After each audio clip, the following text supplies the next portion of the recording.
CM Chandrababu నాయుడిని కలిసారట junior NTR. AP రాజధానికి ఆర్థిక సహాయం విషయమై కలిసినట్టుగా అయితే తెలుస్తోంది. ప్రస్తుతం నారా చంద్రబాబు నాయుడిని కలిసి జూనియర్ ఎన్టీఆర్ ఏపీ రాజధానికి సంబంధించిన ఆర్థిక విషయాలపై మాట్లాడినట్టుగా అయితే తెలుస్తోంది. ప్రస్తుతం ఏపీకి సంబంధించిన రాజధానిని అమరావతిగా ప్రకటించారు చంద్రబాబు. కాకపోతే రాజధాని ఇంప్రూవ్మెంట్ కోసం ఇప్పటికే కోట్ల రూపాయలు కావాలి, అది కూడా 100 కోట్లు.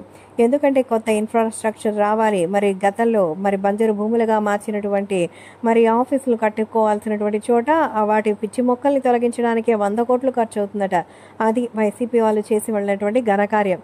సో రాజధాని కోసం ఎక్కడెక్కడి నుంచో జలాలు తెప్పించి శంకుస్థాపన చేసి 18 దేశాల నుంచి తీసుకొచ్చినటువంటి పవిత్ర జలం అని చెప్పినప్పుడు అలాంటి పవిత్రతను కాపాడాల్సినటువంటి అధికారాన్ని కూడా ఎవరు తీసుకోలేదంటూ షాక్ అయ్యారు.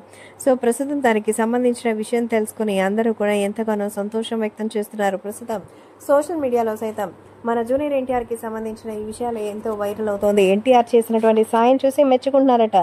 రాజధానికి ఖచ్చితంగా ఏర్పాటు జరగాలని, దానికోసం ఎంత ఖర్చైనా సరే తన కుటుంబం చూసుకుంటుందని భావనతోనే ఆయన చెప్పినట్టుగా అయితే తెలుస్తోంది. నా తల్లిదండ్రులు ఎలా డిసైడ్ చేస్తే అలా వెళ్ళడానికి నాకే ఇబ్బంది లేదు అంటూ చెప్తున్నారట.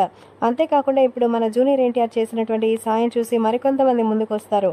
సో ఖచ్చితంగా ఏపీకి సరికొత్త రాజధానిగా అమరావతిని మరికొద్ది రోజుల్లోనే అన్ని హంగులతో నిర్మించుకోవచ్చు అంటూ అందరూ కూడా ఆశాభావం వ్యక్తం చేస్తున్నారు.